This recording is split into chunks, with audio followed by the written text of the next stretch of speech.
గత కొన్ని రోజులుగా వెండి ధర నిరంతరం తగ్గుతూ వస్తోంది. దేశీయ మార్కెట్లో వెండి ధర సుమారు 4,000 రూపాయల వరకు తగ్గింది.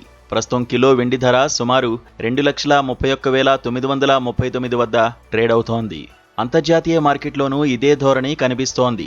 జూలై 7న అమెరికాకు చెందిన కోమెక్స్ మార్కెట్లో వెండి ధర ఒక కాయిన్కు సుమారు $61 వద్ద నమోదైంది. ప్రస్తుతం ధర బాగానే ఉన్నప్పటికీ భవిష్యత్తులో వెండి ధర మళ్లీ భారీగా పెరగవచ్చు. చాలా మంది మార్కెట్ విశ్లేషకులు ఇలా అంచనా వేస్తున్నారు. ప్రస్తుత ధరల తీరు దీర్ఘకాలిక పెట్టుబడిదారులకు ఒక మంచి అవకాశమని నిపుణులు భావిస్తున్నారు. తక్కువ ధరలకు వెండిని కొనుగోలు చేసేవారు రాబోయే సంవత్సరాల్లో మంచి ఆదాయాన్ని పొందుతారని వారు అంచనా వేస్తున్నారు. అయితే వెండి పెట్టుబడుల విషయంలో గుర్తుంచుకోవాల్సిన ఒక ముఖ్యమైన విషయం ఏమిటంటే బంగారం ధరతో పోలిస్తే వెండి ధరలో హెచ్చుతగ్గులు చాలా ఎక్కువగా ఉంటాయి. ఇది పారిశ్రామిక అవసరాలపై ఆధారపడి ఉంటుంది. పెట్టుబడిదారుల సెంటిమెంట్ లేదా ప్రపంచ ఆర్థిక వాతావరణంలో మార్పులు రావడం అనేది సాధారణం. వెండి ధర $100 దాటుతుందా? ప్రముఖ అంతర్జాతీయ ఆర్థిక సంస్థల విశ్లేషకులు వెండి భవిష్యత్తు గురించి ఆందోళన చెందుతున్నారు. బ్లాక్ రాక్, జేపీ మోర్గాన్ వంటి సంస్థల నుండి కొంతమంది విశ్లేషకుల ప్రకారం రాబోయే సంవత్సరాల్లో వెండి ధర తన దీర్ఘకాలిక పెరుగుదల ధోరణిని కొనసాగించే అవకాశముంది. అంచనాల ప్రకారం 2026 చివరి నాటికి వెండి ధర $80 స్థాయిని దాటవచ్చు.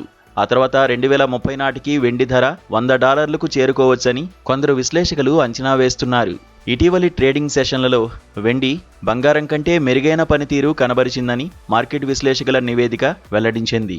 పారిశ్రామిక రంగంలో వెండి వినియోగం పెరుగుతుందనే అంచనా, పెట్టుబడిదారుల సానుకూల దృక్పథం కూడా దీనికి ముఖ్యమైన కారణాలు. డాలర్ రూపాయి మారకం రేటు ప్రకారం భారతదేశంలో ఒక కిలో వెండి ధర 2.75 లక్షల రూపాయలు. ఇది గరిష్టంగా 3.25 లక్షల రూపాయల వరకు ఉండవచ్చు. జనాలు సాధారణంగా బంగారం, వెండి వంటి విలువైన లోహాల వైపు మొగ్గు చూపుతుంటారు. ఇవి సురక్షితమైన పెట్టుబడిగా పరిగణించబడుతున్నందున వీటికి డిమాండ్ పెరిగే అవకాశం ఉంది. డిమాండ్ పెరిగే కొద్దీ ఇది దీర్ఘకాలికంగా వెండి ధరను నిలకడగా ఉంచుతుంది. ఇది ధరల పెరుగుదలకు కూడా దోహదపడవచ్చని మార్కెట్ నిపుణులు పేర్కొంటున్నారు. వెండి భవిష్యత్తు గురించి అనేక ఆశాజనక అంచనాలు ఉన్నప్పటికీ ఇప్పటి అంతర్జాతీయ పరిస్థితుల ఆధారంగా పెట్టుబడి నిర్ణయాలు తీసుకోవడం మంచిది. మార్కెట్ అంచనాలు కాలక్రమేణా మారుతాయి. అంతర్జాతీయ వాతావరణం, వడ్డీ రేట్లు, డాలర్ విలువలో హెచ్చుతగ్గులు, పారిశ్రామిక డిమాండ్, పెట్టుబడిదారుల ధోరణి వంటి వివిధ అంశాలు వెండి ధరపై ప్రభావం చూపుతాయి.